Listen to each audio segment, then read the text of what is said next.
Right then, no more standing by. You asked for it. The horror, the bureaucracy, the soul-crushing, sweat-inducing. Why did I ever leave Leeds? Reality of the TM47. Every 90th morning I wake up and check my passport before I check my pulse. That is not a metaphor, that is survival.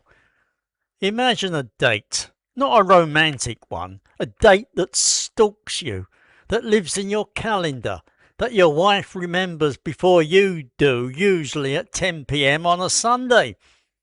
They call it a report. I call it a quarterly appointment with existential dread, 3 photocopiers and a chair designed by the Geneva Convention. Welcome to the TM47. The form that asks where you live, as if you have not lived in the same house for 14 years, as if the house might have got up and walked to Oud and Tani without you. I am your narrator. I have done this 56 times. Besides, I still have nightmares about the red stamp that says received. However, you never feel received, do you? Have you ever wondered what it feels like to be a ghost that has to prove it has not moved? I will tell you. However, first, let me walk you through the 5 stages, not a grief, of the 90-day report. They are denial, the online illusion, the immigration hall, the officer, and finally acceptance, or madness, same thing really. It starts innocently enough. You wake up, you make coffee, you look at the calendar. 90 days already, you mutter. Surely not. Nevertheless, the calendar does not lie. Besides, neither does that little slip stapled inside your passport, that mocking piece of paper with a date written in handwriting so bad it could be a doctor's prescription. You tell yourself you have time, 2 weeks, plenty of time.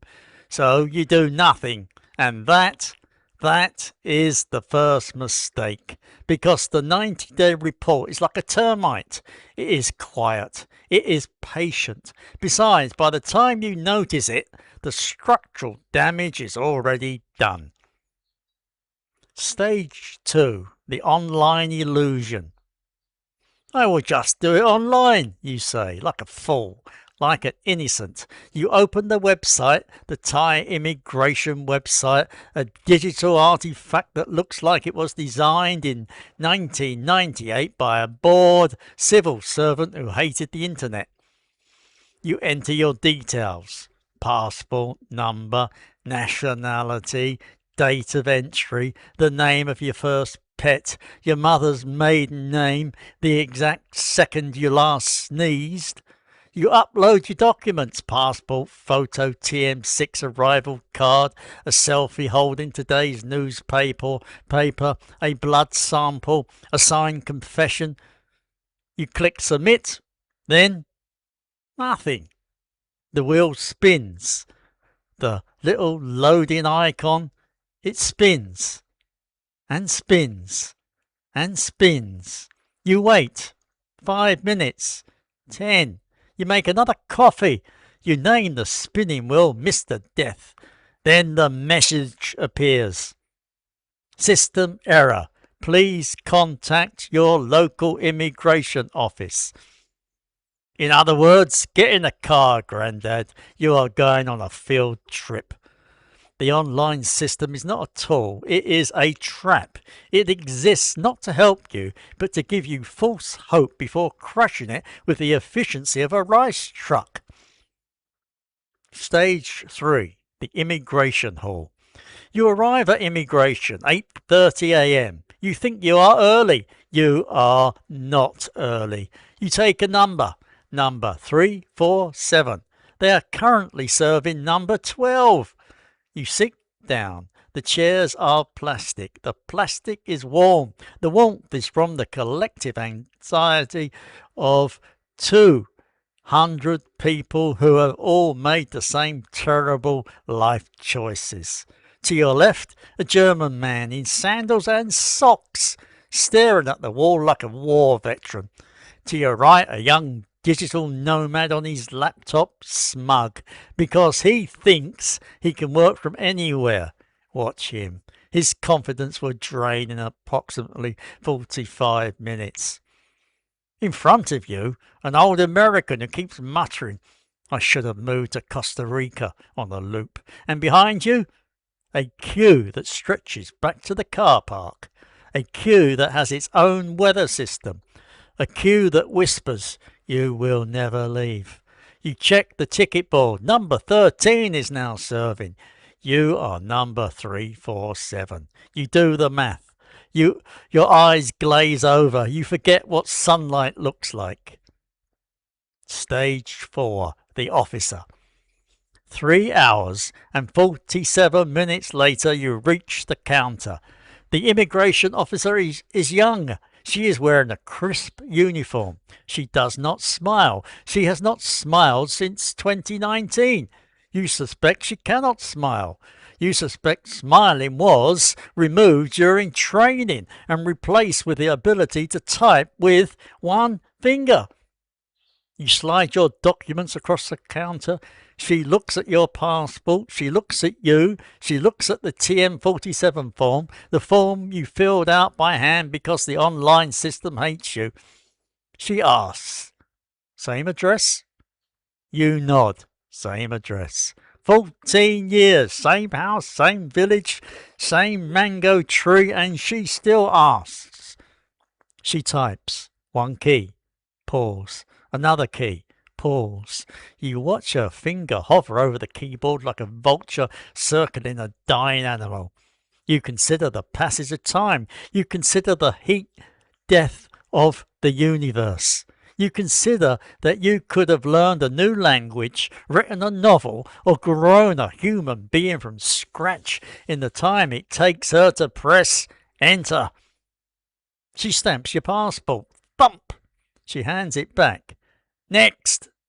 You look at the stamp. It says, "Next report date 90 days from now." You have won. However, you have also lost. You have lost an afternoon. You have lost a piece of your soul. You have lost the will to be sarcastic temporarily. You walk to your car. The heat hits you like a wet blanket. Besides, you realize you have to do this again in 90 days. Forever.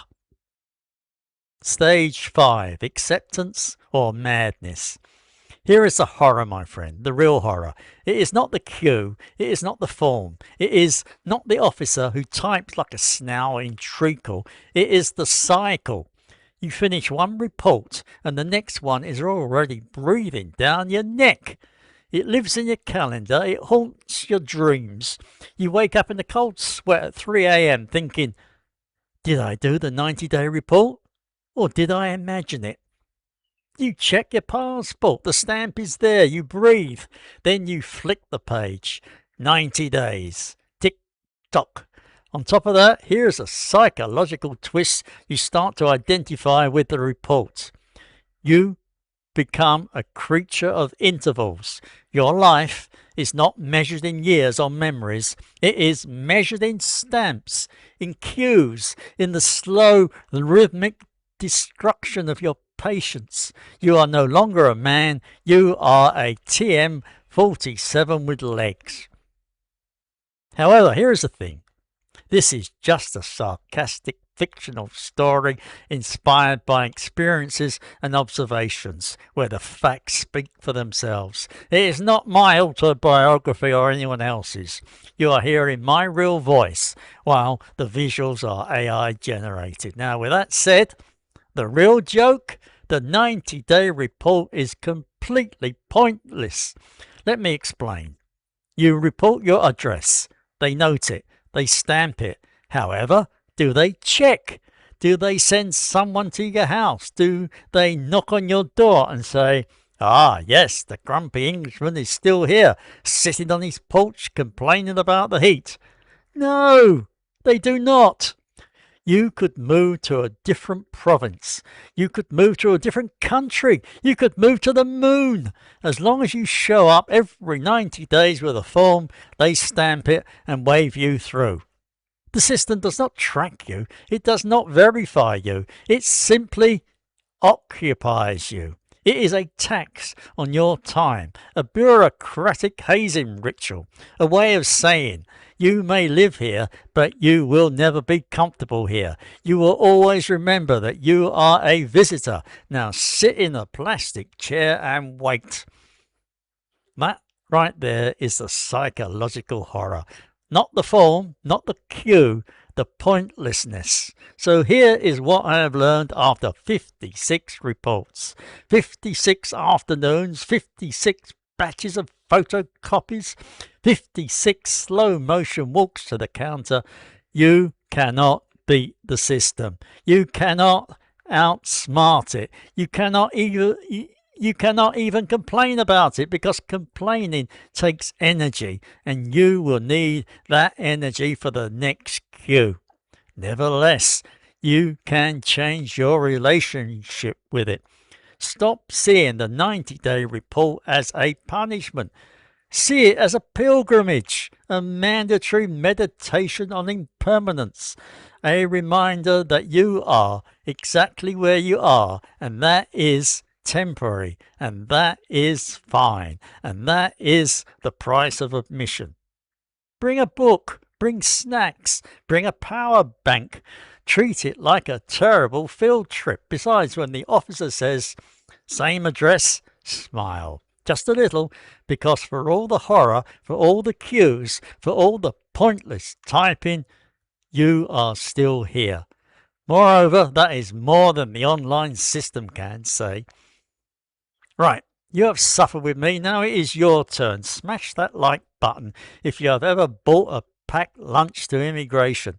Comment with your longest wait time. Mine was 5 hours and 12 minutes. What's more, subscribe if you want more tales of bureaucratic terror from a man who has stared into the abyss and the abyss stared back. Then ask for 2 photocopies of your departure card. Now, remember, 90 days. Tick tock. Now, if you'll excuse me, I need to put a reminder in my calendar again for the 57th time. Same address, same gecko, same grump. Thanks for listening. Bye-bye.